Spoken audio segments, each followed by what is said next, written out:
Halo teman Leon, balik lagi di segmen Leon Talk. Hari ini episode 5. Di episode ini kita bakal bahas soal dunia NGO. Hari ini udah ada Mbak Raisa samping aku. Halo Mbak. Hai. Nah, kita bakal bongkar dapur NGO bersama Mbak Raisa. Bukan Raisa penyanyi, tapi mungkin siapa tahu Mbak Raisa ini penyanyi juga kan? Beda nasib. Beda nasib, Iya, oke. beda nasib sama penyanyinya. Kalau suaranya gimana Mbak? Oke deh kayaknya.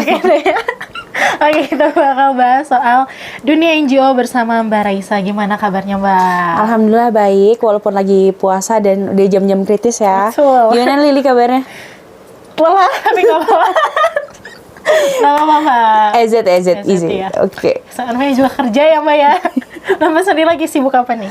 Aku sekarang sih masih bekerja aja. Terus habis itu sekarang juga lagi sibuk mencari di mana ya bumbu halus supaya biar bisa masak Ada di meal pasar, prep. Mbak? Nah itu makanya. Pasar Bim, nanti aku kasih tahu Mbak. Nanti kasih tahu ya, tolong yang deket sama sini kalau bisa. Boleh.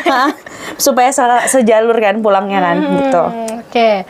Nah, kan kita mau bahas soal NGO nih Mbak. Katanya stigma orang kalau kerja di NGO tuh panggilan jiwa.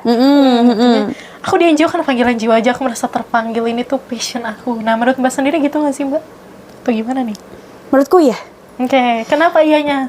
Karena gini, ketika kamu tuh masuk ke dalam NGO nih, sebenarnya tuh udah banyak banget hal yang udah pasti terjadi di luar nalar gitu loh. Jadi ketika misalnya kamu masuk ke NGO, kamu tuh harus siap dengan semua hal yang tidak sesuai dengan rutinitas biasa gitu. Karena di NGO itu tuh, apalagi NGO HAM ya, karena HAM itu pelanggaran HAM itu terjadi di setiap detik. Mungkin di saat kita lagi ngobrol ini juga sedang terjadi pelanggaran HAM di Papua misalnya gitu.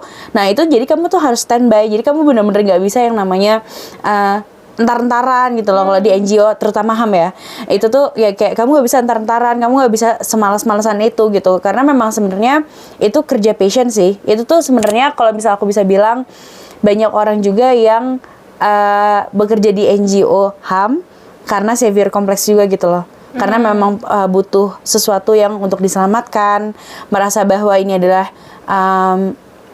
panggilan hati yang mana aku bisa menyelesaikan itu gitu. Jadi sebenarnya kalau dibilang itu sebagai kerja di NGO HAM itu adalah panggilan hati, iya.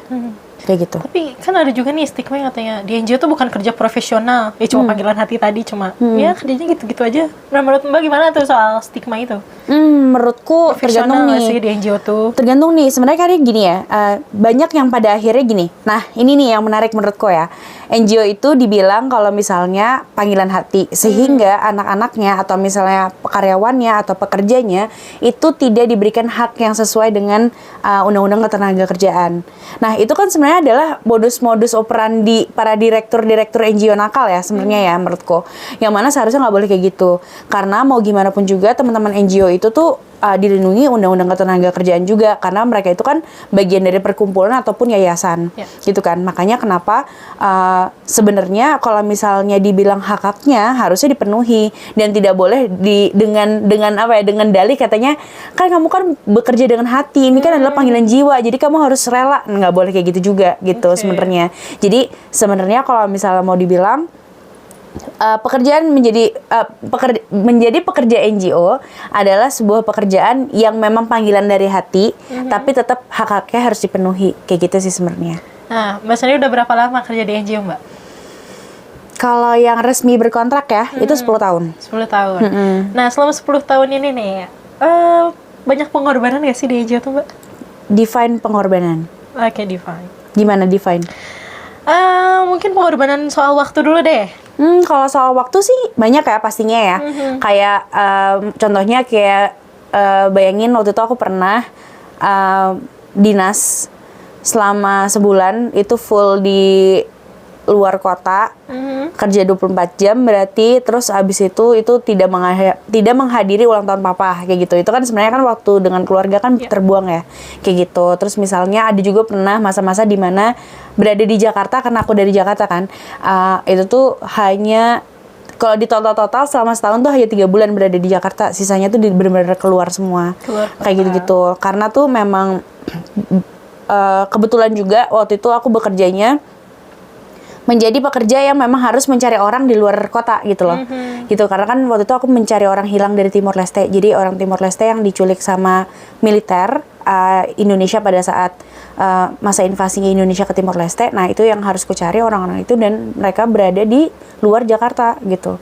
Makanya jadi karena sangat banyak kayak yang terjadi ya, jadi ya itu benar-benar di luar kota dan waktunya terbuang banget sih. Bukan terbuang sih, tapi waktunya tuh benar-benar jadi terpakai banget gitu, dan itu 24 jam banget, harus ada di lapangan, harus standby, harus apa semuanya gitu sih. Nah itu kan tadi kalau soal pengorbanannya define-nya kalau soal waktu gitu. Gimana kalau soal kesehatan sendiri?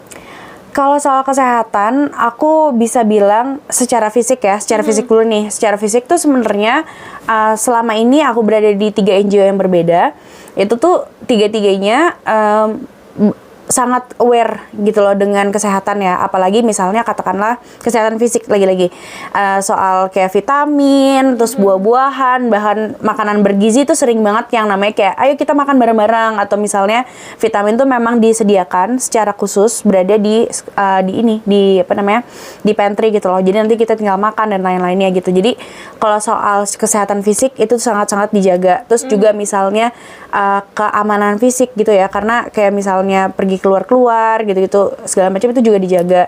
Terus ngomongin soal asuransi, ngomongin soal BPJS ketenagakerjaan, itu semuanya tuh pasti dijaga sama kantor. Gitu ya. Tapi lagi-lagi ya ini adalah NGO yang bener ya menurutku, karena NGO nakal juga banyak yang kayak gitu. Nah, tapi kalau ngomongin kesehatan mental, nah ini beda lagi sebenarnya. Karena kan kalau teman-teman HAM ya, apalagi kalau misal aku di isu pelanggaran HAM berat masa lalu, itu kan banyak sekali mendengar cerita-cerita dari korban, sehingga gak menutup kemungkinan kita itu menderita secondary trauma sebenarnya. Jadi ketika kita mendengarkan cerita, misalnya contohnya korban-korban pemerkosaan oleh militer dulu, itu saat kita dengerin, terus habis itu nanti karena terlalu memakai hati ya tadi ya, terlalu memakai hati, terus jadinya ke bawah-bawah, terus sampai pada akhirnya kita bangun misalnya malam-malam, terus habis itu jadi muntah-muntah. Itu tuh namanya secondary trauma. Nah, hal-hal yang seperti itu yang sering banget menyerang teman-teman NGO sih sebenarnya, apalagi NGO HAM lagi. Itu sangat sering banget menyerang kami. Nah, tapi kalau misalnya di NGO yang benar, lagi-lagi ya NGO yang benar, kami itu diberikan layanan kesehatan mental, seperti misalnya kalau misalnya di kantorku itu tuh dia bekerja sama dengan Yayasan Pulih yang ada di Jakarta juga. Itu adalah psikolog pro bono, yang mana kita bisa konsultasi sama mereka.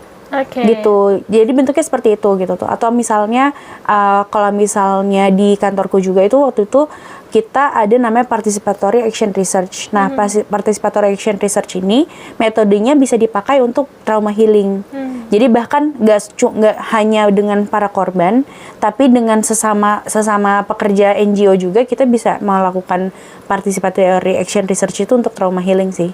Jadi gitu bentuknya. Jadi menurutku ya itu resikonya tadi ada, tapi ditanggulangi dengan baik dan dengan tepat sih gitu. Ya kan kadang ada nih ya yang jadi hotline tadi KS atau PS gitu kan biasanya di garmen gitu. Kadang orang tuh nggak merhatiin kalau misalkan si hotline ini sendiri juga kena trauma gitu, secondary trauma tadi, dan ya dianggapnya ya itu resiko pekerjaan, ya nggak apa-apa sih gitu. Kamu harusnya jadi hotline, gimana sih masa kamu juga kena, mental kamu lemah. Kan ada aja gitu stigma kayak gitu, padahal secondary trauma itu hal yang nyata sebenarnya. Betul. Gitu ya. Nah, di NGO sendiri tuh gimana sih Mbak kerjanya, sistem kerjanya? Kan orang belum tentu familiar gitu ya dengan NGO. Apa tuh NGO? NGO tuh bisa dikaitkan juga dengan non-government organization tentunya, atau enggak lembaga swadaya masyarakat. Nah, kalau misalnya dari namanya aja udah ketahuan ya, kalau misalnya ini bukan organisasi yang berada di bawah pemerintah gitu. Jadi sebenarnya dan dia bukan bentuknya bukan PT, dan dia pasti non profit. Jadi dia tidak mencari profit lah dari orang-orang yang ditemuinya gitu. Paling dia tuh pasti mencari funders atau donor gitu-gitu untuk operasionalnya, misal sehari-hari, ataupun untuk membuat program-program untuk para beneficiaries-nya, kayak gitu sih sebenarnya kalau di NGO gitu. Nah, NGO sendiri kan banyak nih ya Mbak. Nah, Mbak sendiri selain di aktivis HAM tadi gitu ya, maksudnya NGO-nya HAM gitu ya guys. Disclaimer loh. Iya. Itu ada NGO apa aja sih Mbak yang Mbak tahu atau pernah bekerja sama bareng gitu? Sebenarnya kalau NGO tuh banyak banget ya sebenarnya. Yang pasti kalau menurutku semuanya tuh payungnya pasti berhubungan dengan HAM. Ya. Karena kan mau ngomongin lingkungan itu juga hubungannya sama HAM. Kalau misalnya kayak Lyon gitu K3 itu juga hubungannya sama HAM kan. Betul. Juga sebenarnya. Terus habis itu ada Ini Mbak. nah itu dia. Nah ini guys, Hak atas informasi adalah hak asasi manusia kayak gitu. Jadi sebenarnya menurutku semuanya tuh hubungannya sama HAM, cuman memang ada spesifikasinya lagi kan. Tadi ada pendidikan, lingkungan, terus K3, terus habis itu ada lagi NGO yang kesenian juga sebenarnya ada sih. Tapi kesenian progresif gitu juga ada. Terus habis itu apalagi ya? Duh banyak banget lagi. banyak banget ya. Kayak lagi puasa jadi nggak bisa mikir deh. Dehidrasi, Alasan. maaf ya guys. Alasan aja. Alasan. Nah, selama 10 tahun ini Mbak, risiko terbesar yang pernah dihadapin apa? Fisik atau mental nih? Dua-duanya deh, coba spill dong. Spill kakak. Bete nggak? Nanti yang edit bete gak sih? Nggak apa-apa. Nggak apa-apa ya? Itu urusan belakangan ya? Risiko terbesar ya? Mungkin aku cerita dulu dengan pengalaman pertama yang paling membagongkan kali ya. Yang gong banget gitu. Gong banget ya. Itu di 2017. Asliannya tuh di 2017. Jadi ini ceritanya menurutku, jadi kalau diceritain lagi tuh jadi lucu banget sih sebenarnya menurutku. Jadi pada saat itu di bulan September tahun 2017 kami tuh lagi ada acara. Jadi gini, gimana ceritainnya? Oke gini, hari Rabu, setiap hari Rabu itu di YLBHI di Jakarta Pusat ada sebuah pertemuan yang dilakukan oleh para korban pelanggaran HAM masa lalu di tahun 65. Nah sebenarnya Rabuan ini itu tuh dibuat untuk menggali sebenarnya tuh gimana sih narasinya gitu, gimana sih fakta-faktanya dan lain-lainnya kayak gitulah intinya. Nah terus abis itu mereka bikin acara di hari Sabtu untuk diskusi soal membongkar sejarah tentang apa yang terjadi di tahun 65. Karena kan mau nggak mau, suka nggak suka, negara kita tuh sangat terbalik tiba-tiba gara-gara 65 ya, gara-gara 1965. Nah, waktu itu aku lagi ada study tour. Lagi ada study tour bersama Sebelum study tour dilarang ini. Iya. jadi study tournya jadi dibuat sama organisasiku waktu itu. Terus habis itu kita keliling-keliling. Terus terakhir-terakhirnya kita tuh mau ke YLBHI kayak gitu lah intinya. Tujuan terakhirnya di YLBHI. Pas kita datang ke YLBHI itu tuh semuanya udah dibongkar sama polisi. Oke. Udah dibongkar sama polisi. Para korban-korban ini kan pada udah tua-tua ya, udah 70-an, udah 80-an. Mereka tuh di luar semua gitu. Dan maksudnya kayak, loh kenapa dibongkar? Maksudnya ini kan dibikinnya di YLBHI yang mana itu rumah kita lah seenggaknya. Maksudnya kayak apapun yang kita lakukan di dalam rumah kita seharusnya tidak diusik sama si polisi ini kan gitu. Toh kita juga nggak ngelakuin apa-apa gitu. Terus polisi tuh nyabut-nyabutin spanduk, bongkar-bongkar kursi dan segala macamnya gitu. Dan saat itu aku inget banget ada satu korban yang dia tuh pengen pipis kan. Pengen masuk ke dalam YLBHI tapi ditahan sama polisinya. Nah, sampai si polisinya bilang gini, kalau misalnya mau pipis pergi aja ke polsek. Lah mau ngapain gitu kan? Kenapa harus ke polsek? Orang di depan ada rumah gue gitu istilahnya. Nah, pulang dari situ karena kita marah banget, akhirnya kita bikin satu gerakan namanya Kami Tidak Takut. Kalau nggak salah aku lupa deh. Aksi namanya. Okay. Nah itu tuh kayak Kami Tidak Takut sama polisi lah intinya gitu. Nah hari Minggunya tuh akhirnya kita bikin ada konser, ada nobar, pokoknya ada diskusi segala macam. Nah, aku di situ tuh waktu itu ikutan ngurusin dan segala macamnya kan. Nah, jadi anak keamanan ceritanya kan. Jadi tuh di luar. Nah, terus sekitar jam 8-an itu tuh nggak apa-apa nggak panjang. Nggak apa-apa Ya. Sekitar jam 8 malam itu tiba-tiba aku tuh ngeliat dari Jalan Kimia tuh jalanan kecil yang di depannya YLBHI gitu. Itu tuh ada orang udah berkerumun. Okay. Nah, ada orang-orang udah berkerumun. Terus kayak suspicious ya, kayak sus banget nih, kayak aneh banget gitu kan. Kenapa nih orang-orang nih berkerumun nih? Terus habis itu akhirnya kan ngomong sama anak-anak kan kayak ada apa ya gitu. Nah, itu tuh yang berkerumun itu tuh orang-orang ojek online sama orang-orang berbaju putih. Oke. Nah, di penghujung acara, tiba-tiba dari luar itu ada yang teriak, bubarkan PKI, bubarkan PKI. Nah, tiba-tiba pokoknya intinya kami yang di dalam gedung itu dituduh PKI. Oke. Tanpa alasan yang pasti. Tanpa alasan yang pasti, di luar itu tiba-tiba ada ribuan orang, ribuan orang yang ngegeruduk YLBHI, tapi ditahan pakai pagar kan pastinya, sama ada beberapa barikade-barikade lah. Itu ngelemparin batu, ngelemparin air panas, dan batunya tuh bukan batu biasa, tapi batu bata yang nggak tahu kayaknya itu disediakan karena ada ternyata pas waktu laporan investigasinya lah intinya sama anak-anak itu. Ada yang nyediain mobil dengan batu bata gitu. Jadi ada oknum nih ya? Ada oknum. Nah, makanya di situ akhirnya kami tertahan sampai jam 5 pagi. Dengan itu terus diteriakin kalau kami PKI gitu. Apalagi dengan kami yang pada saat itu tuh banyak korban juga di situ, korban pelanggaran HAM juga di sana di lantai 3 gitu. Terus habis itu gimana ya perasaannya ya? Sedih banget gitu loh. Si korban ini sudah mengalami penindasan di masa lalu. Dan saat ini dia harus mengalami itu lagi gitu loh, ngerti kan? Yeah. Dan menurutku itu yang kena tuh bukan fisik tapi mental sih, gitu. Jadi pada saat itu menurutku itu adalah yang paling parah karena setelah itu kayak udah jadi kayak ya udahlah biasa aja gitu. Maksudnya mau itu pas waktu demo 2019 kan besar sekali tuh reformasi di korupsi, itu juga aku juga ada, tapi ya udah gitu, maksudnya kena gas air mata ya udah gitu. Tapi karena menurutku itu fisik bukan mental. Nah, yang mental banget tuh yang 2017 itu sih. Oke. Kalau fisik sendiri ada nggak sih yang sampai takut banget gitu? Enggak sih, enggak. Bener karena mental aja gitu. Karena maksudnya kayaknya aku cukup kuat sih kalau untuk kayak gitu-gitu ya. Tapi kalau misalnya udah berhubungan dengan korban gitu misalnya, aku tuh lebih nggak apa-apa kalau misalnya aku tuh sendirian daripada ada korban yang sama aku, terus habis itu dia juga harus mengalami tekanan yang sama. Karena kan jadinya nih dalam alam bawah sadarku tuh jadinya kayak gue harus ngelindungin orang ini nih, gitu loh. Padahal di sini juga butuh ya. Padahal kita sendiri juga butuh. Dan waktu itu terlegitimasi juga dengan pas waktu aku ngobrol sama satu korban, namanya yang Sri, almarhum. Dia juga udah bilang kalau misalnya nggak apa-apa kok, kita udah pernah mengalami ini, jadi kita udah tahu rasanya. Tapi kan sedih ya, maksudnya makin sedih lagi nggak banget gitu. Kayak iya, jadi hal yang normal gitu. Iya, maksudnya si Eyang nenangin aku gitu ya, tapi kayak jadinya jadi makin miris kayak kenapa sih harus ngalamin ini lagi gitu loh. Lebih kayak gitu sih jadinya. Jadi lebih kenanya ke mental daripada ke fisik. Tapi ketika kena mental ini gitu, penanganannya apa sih yang Mbak lakuin nih? Yang diem gitu atau gimana?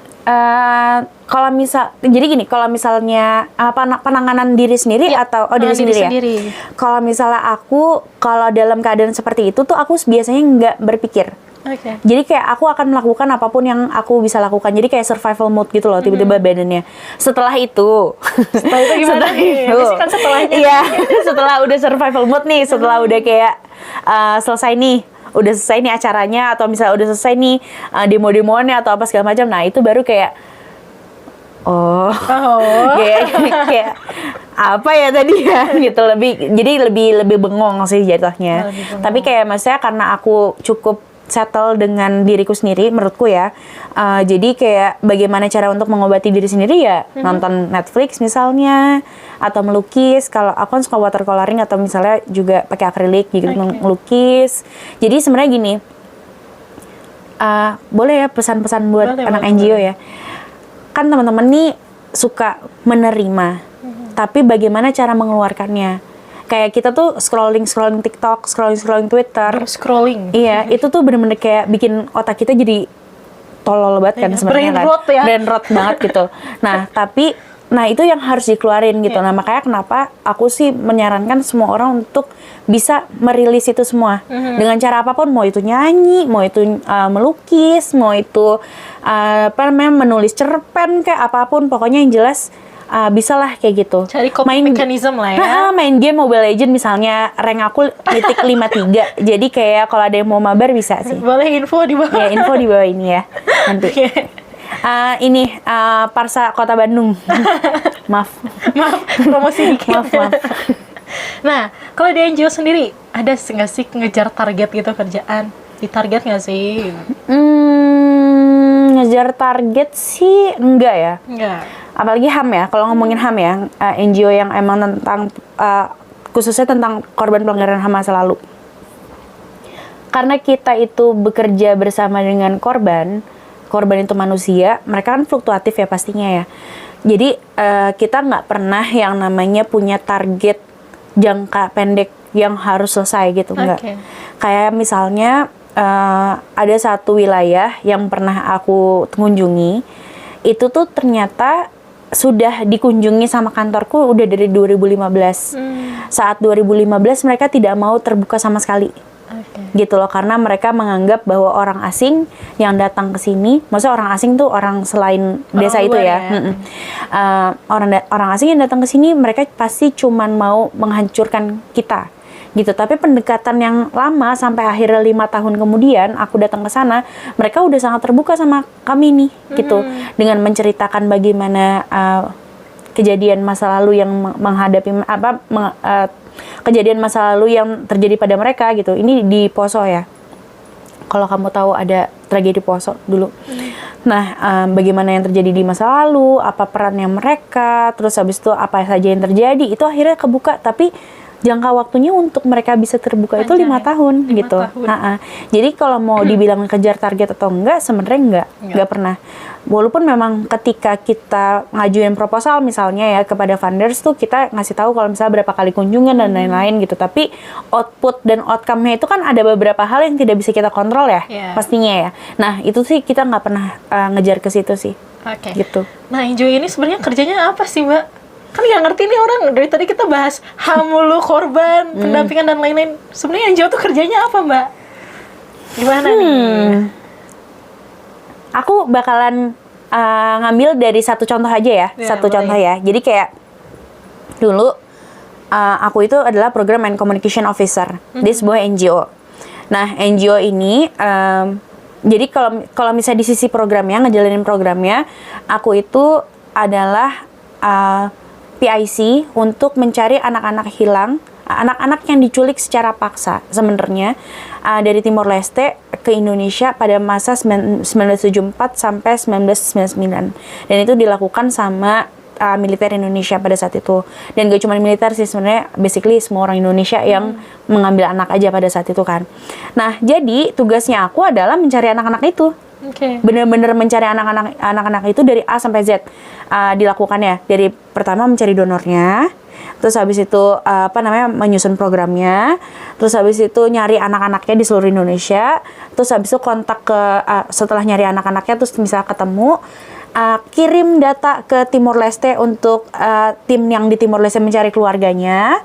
Terus habis itu juga ada pendampingan terus, misalnya kayak karena kan gini ya, ketika misalnya gini, Lili ini adalah anak yang diculik dari dulu, tapi Lili ini karena udah 20 tahun berada di Indonesia, ya udah settle nih, udah berdamai dengan masa lalu. Terus tiba-tiba ada orang nih nggak tahu dari mana datang bilang, aku mau nyariin keluarga kamu di Timor Leste. Terganggu lagi dong, pasti ya kan. Nah itu butuh pendampingan lagi kan.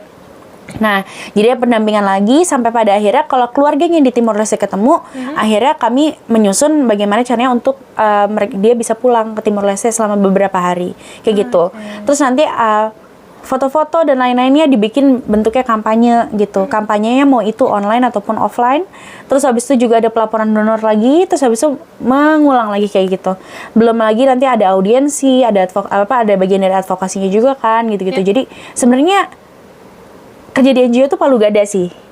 Jadinya kayak ya udah gitu, semuanya bisa dikerjain gitu. Kerjaan berapa orang jadi sendiri bisa kayak gitu. Bisa banget sebenarnya kerjaan kayak gitu. Tapi ya itu tadi karena memang kalau kamu lekat dengan isunya, kamu akan ngerjain itu dengan sepenuh hati sih. Dengan seneng sih gitu. Bukan dengan terpaksa. Nah, di NGO sendiri ada kontrak kerjanya nggak sih? Ada dong. Ada ini dong. NGO yang benar ya? Ya, lagi-lagi ini NGO yang benar ya, guys. Karena gini, ada beberapa NGO yang mengatasnamakan volunteerisme sebagai mengatasnamakan volunteerisme sebagai mereka mencari pekerja gratis. Ya kan ya? Jadi kayak kamu kan relawan, jadi gitu-gitu dan segala macam. Nanti kamu dapat nama. Ntar kamu dapat di LinkedIn gitu, misalnya kayak wow gitu, kayak enggak gitu. cuy gitu kan. Kayak gitu. Jadi kalau misalnya aku waktu itu pas awal-awal, jadi kan aku kan berangkat dari menjadi relawan. Memang pas waktu jadi relawan itu underpaid. Oke. Tapi karena memang aku nggak kerja full time juga, jadi kayak part time gitu lah intinya. Aku berangkat dari relawan, abis dari relawan aku di kontrak lagi menjadi staff. Abis itu tapi dibajak sama kantor yang lain, dan kantor yang lain juga menawarkan kontrak. Sekarang juga bekerja di satu NGO lagi juga ada kontraknya gitu. Jadi sebenarnya selalu ada kontraknya sih gitu. Dan di dalam kontrak itu menurutku juga NGO yang beneran lagi-lagi itu BPJS Ketenagakerjaan ada, BPJS biasa juga ada, bahkan kami ada asuransi kesehatan yang secara mandiri, yang maksudnya yang swasta itu juga ada gitu. Terus habis itu THR ada gitu. Jadi sebenarnya kalau NGO yang bagus atau misalnya memang dia taat kepada aturan, ya semuanya ada sih. Harusnya ya. Harusnya. Nah, kontrak kerjanya tuh panjang atau pendek nih rata-rata kalau di NGO? Biasanya gini, nah ini yang menurutku menarik. Jadi kalau misal kontrak kerja di NGO itu rata-rata setahun, tapi selalu diperbaharui. Karena kan sebenarnya kan ini yayasan ya. Karena kan ini yayasan atau misalnya dia perkumpulan, jadinya makanya dia selalu diperpanjang per tahun karena memang ada evaluasi di situ. Karena kan kalau misalnya karyawan tetap kan biasanya nggak ada evaluasi tuh, nggak ada bentuk-bentuk evaluasi gitu ya. Nah ini kalau misalnya di NGO tuh ada bentuk evaluasi sehingga itu jadi ruang di mana itu buat perpanjangan kontrak kayak gitu. Sebenarnya kalau di NGO itu kamu tidak akan dipecat dari NGO tersebut apabila kamu tidak melakukan KKN misalnya, kamu tidak nilap duit, kamu tidak, ya pokoknya tidak melakukan hal-hal kriminal lah gitu. Tidak kriminal ya? Tidak kriminal. Kalau misalnya tidak kayak kriminal nggak akan dikeluarin sih kalau di NGO menurutku sih ya. Selama ini, maksudnya kayak selama berproses kayak gitu sih selalu. Tapi ada nggak sih kasus yang NGO ngeluarin nih karena Oh ada dong, ada dong. Nanti editor tahu kok, kasusnya heboh tuh. Heboh banget ya. Nah, tadi selain mungkin risiko ke lapangannya kayak gitu ya. Kalau risiko kerja di kantornya sendiri gimana sih Mbak? Apakah ada burnout dari kerjaan yang mungkin numpuk atau apa gitu? Sebenarnya lagi-lagi aku nggak bisa bilang ini tuh mewakili seluruh anak-anak NGO ya. Balik lagi ke personal. Iya, balik lagi karena menurutku aku selama ini selalu berada di NGO yang sangat suportif. Ya, sangat suportif, bos-bosnya asik-asik, maksudnya kayak direktur-direktur itu asik-asik. Semua anak-anak bisa diajakin ngobrol dan lain-lainnya. Nah, justru aku burnout-nya, ini jujur banget ya. Aku burnout itu brain fog, pokoknya benar-benar aku nggak bisa kerja sama sekali pas waktu Prabowo jadi presiden. Oh iya. Ya. Justru bukan karena kerjaan. Bukan karena kerjaan. Jadi kayak aku tuh karena gini loh, kayak ibarat gini, gue nih udah kerja nih 8 tahun di HAM gitu kan. Udah ada orang-orang sebelum gue nih yang kerja tuh udah lama banget di HAM. Korban-korban udah ngomong segala macam dari pertama mereka tuh kena pelanggaran HAM sampai detik ini bahwa dia tuh adalah korban pelanggaran HAM. Bisa-bisanya terduga pelaku pelanggaran HAM jadi presiden, kayak sia-sia gitu loh. Iya.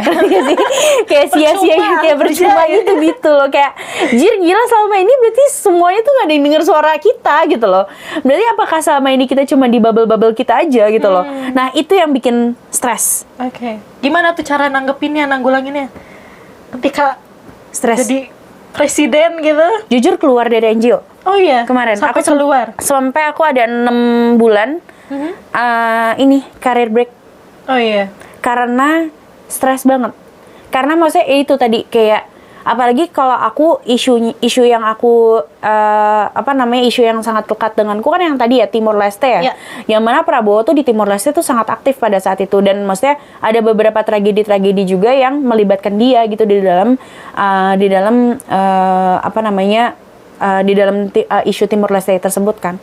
Jadinya aku nggak bisa sama sekali, bener-bener freeze banget, kayak bener-bener brain fog parah yang kayak wah gila sih, nggak bisa mikir lagi sih. Sampai akhirnya itu 6 bulan career break. Setelah sadar bahwa kayaknya nggak bisa gini terus, dia baru cari kerja lagi dan di NGO lagi. Kayak gitu. Selama 6 bulan ini apa yang dilakuin? sama 6 bulan pas waktu Pas lagi career break ini. career break itu ngelukis. Tetap ikut demo. Tetap ikut demo. Waktu itu tuh soalnya demonya lagi UU TNI. Nah, tetap ikut demo. Tapi aku tidak, maksudnya gini loh, kayak aku tidak jauh dari isunya. Aku tetap membersamai para korban karena kan korban-korban sering telepon ya. Maksudnya kan aku kan kayak PIC-nya juga kan di selama ini gitu. Tetap telepon, tetap ngobrol, tapi tuh jadi ngobrol daily life gitu loh. Karena jujur banget aku tuh bisa dapat banyak banget kekuatan ketika ngobrol sama korban justru. Gitu, dan banyak juga korban-korban yang mereka itu sadar bahwa orang ini adalah terduga pelaku pelanggaran HAM gitu. Jadi diajak diskusi juga enak. Jadi kayak divalidasi gitu loh rasanya. Nah, kayak gitu-gitu sih paling, jadi kayak daily life aja. Live update. Live update kepada para korban-korban gitu, sambil ngelukis, sambil tadi demo juga. Main-main gitu, kok main Pandora misalnya gitu, atau main. Itu nggak tambah stres main Pandora? Enggak, malah kayak seru banget karena memecahkan sebuah masalah yang pasti udah ada ujungnya Udah gitu ada ujungnya, kan. udah jelas ya. Nah, ngerti kan? Nah, kalau misalnya ini kan si Prabowo ini kan Nggak ada ujungnya kan. Pusing banget nih gitu. Nah, kayak melakukan sesuatu hal yang udah pasti ada hasilnya gitu loh. Kayak gitu sih gitu. Paling ya kalau misalnya soal kerja ya kerja freelance desainer aja gitu. Ngedesain misalnya atau apa gitu aja. Nah, aku mau bahas soal K3-nya sekarang. Kan kalau di pabrik ada nih K3-nya safety, helm safety, sepatu boots. Kalau di NGO gimana K3-nya nih, Mbak? Apa ya? Apa ya? K3-nya nggak ada kayaknya deh. Nggak ada deh. Mesti kayak mempersiapkan diri untuk turun ke lapangan, paling ya vitamin. Ngerti gak sih, kayak ya udah gitu aja gitu. Tapi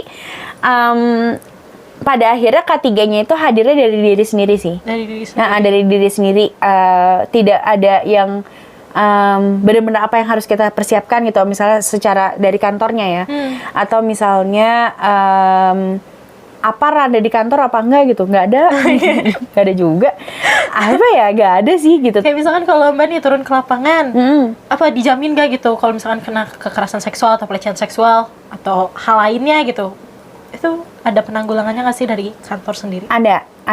Maksudnya mekanismenya ya, mekanismenya pasti ada ya. Misalnya katakanlah kecelakaan kerja, katakanlah kayak gitu. Pastinya karena itu masih dalam jam kerja, ya itu jadi tanggung jawab kantor dong bentuknya. Terus misalnya ada kekerasan seksual yang dialami, ya pastinya kantor akan, karena aku pernah ada di posisi itu, gitu. Jadi kayak di saat melakukan kegiatan mengalami kekerasan seksual, akhirnya kantor yang membawa dan kantor yang reimburse, kantor yang bayarin juga itu semua hal yang terjadi gitu. Jadi kayak sebenarnya ada sih mekanisme yang seperti itu. Tapi kalau misal bentuknya secara fisik ya, maksudnya kayak harus bawa apa segala macam, ada apar dan ini lagi-lagi ya apar. Karena aku lagi terobsesi banget sama apar gitu apar, karena aku tuh lagi pengen banget yang namanya drilling ini, fire drilling. Lagi pengen banget, sorry banget nih. Cuman kayak gitu. Jadi kalau misalnya bentuknya mekanisme untuk menanggulangi kejadian-kejadian yang terjadi, ada sih. Ada, oke. Berarti di NGO tetap ada K3-nya meski nggak cuma helm, sepatu boots gitu. Ya, betul. Nah, kenapa, ini terakhir mungkin pertanyaan terakhir, kenapa pekerja NGO jarang mau nempatin dirinya sebagai buruh? Kalau aku sendiri aku nggak setuju. Oke. Karena kalau misalnya secara bahasa ya, nah KBB itu jahat sebenarnya menurutku, karena ada yang namanya buruh, ada yang namanya karyawan. Kerja ya. Padahal sebenarnya sama-sama aja jir, gitu. Maksudnya kayak sama aja sebenarnya buruh sama pekerja gitu. Tapi karena memang kalau misalnya di KBBI sendiri, buruh itu kan artinya adalah pekerja berat. Kalau karyawan kan ada di kantoran ya. Nah, padahal sebenarnya sama aja. White collar, blue collar katanya. Ya, betul. Makanya dan aku nggak setuju sih soal itu.